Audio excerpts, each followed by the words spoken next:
What's going on? It's your boy CJ Goodfella back with the boxing clinic. Early morning grind, had a lot of good fights last night. But I hear a lot of people, saying that Triple G versus Canelo will be the pound for pound king of the boxing universe. I seen Marco Antonio Barrera say yesterday that Triple G is 1, Canelo is 2. Obviously biased, or just doesn't watch boxing, or just trying to push the fight. Quite obviously, we know that, in the skills department, neither one of these guys can touch Andre Ward. Triple G had his opportunity to tussle with Andre Ward. He demanded a catch weight and backed out of it with his team. And it just shows you he had no confidence in beating Andre Ward. Now, he was on the brink of defeat versus Danny Jacobs, after that.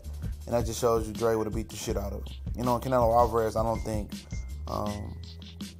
you can't put him in that scenario with Ward. I think this is probably as high as he'll go. It's 160 and still be as effective. But as far as in the skills department, he's nowhere near Andre Ward. Neither one of these guys are. That's just my strong opinion right there. I stand on that one. I think Andre Ward is already a Hall of Famer, perhaps an all-time great in my opinion. Especially if he continues to go and doesn't make any more bad business decisions. This is a guy that virtually lost 2 or 3 years of his career. He's still better than both of these guys. Now, in popularity, fans gonna try to sell that, especially if Triple G win, that he's the best in the business. But if you follow boxing, that's not true. It's not true. The same people who, like me, poke holes in Triple G resume, it's people out here that poke holes in Canelo Alvarez resume. They say, oh, he barely beat Lara. Oh, he didn't beat Mayweather. Oh, he barely beat Trout. Oh, he fought Amir Khan that was a welterweight.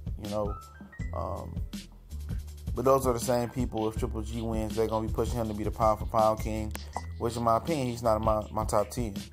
Pound for pound. You look at his resume, I'm not happy with it. A lot of people say, oh, he beat, many top 10 pound for pound, top 10 middleweights, but, what does that mean? Those middleweights were absolutely nothing. He went through the same motions as Sergio Martinez, but at least Sergio Martinez, he beat Paul Williams at 154, knocked him out cold. Then he came up and took the crown from the real champion, Kelly Pavlik. He wasn't handed belts like Triple G. He worked for his, and he was a smaller guy. You feel me? And, if Canelo was to get past Triple G, there's still a lot of work to be done. I'm not sure that he would beat Danny Jacobs, Billy Joe Saunders. If he comes back right, that's a good fight.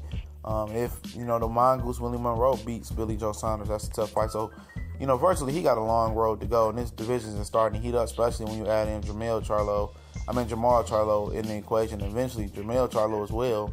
They're going to follow him up to middleweight, and there's going to be no more hiding for him no more. And Triple G, this is it.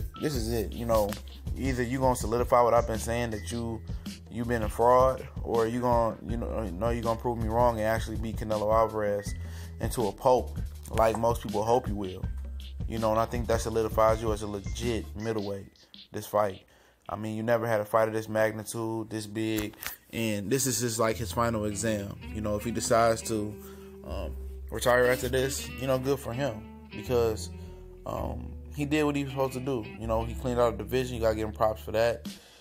No matter how you feel about the Danny Jacobs fight, it was a close fight. Could have went either way. I'm not going to swing robbery. And then, he win a money fight.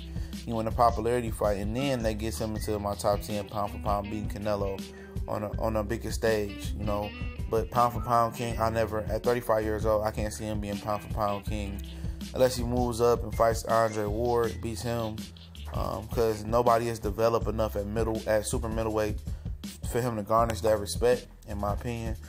He will have to wait at middleweight a while for, super middleweight to come together, to caramelize or some shit like that. Come together and, develop a star, which is, he sparred with David Benavidez, got Caleb Plant, Jesse Vargas, Gilberto Ramirez.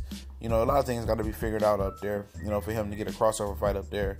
But with Canelo, it's good money. I wouldn't even put the winner at top 2, top 2 pound for pound in the world. I think Crawford Lomachenko still is, skillfully better than those guys as well. It's just my opinion. Nothing, no hating, no nothing. I'm just saying. But these guys are good fighters. But as far as popularity wise, both of these guys are going to be mentioned in that, in that breath, especially immediately after the fight if it's a classic fight, because it's going to be a knee-jerk reaction. But I already see what's coming. This your boy CJ Goodfella.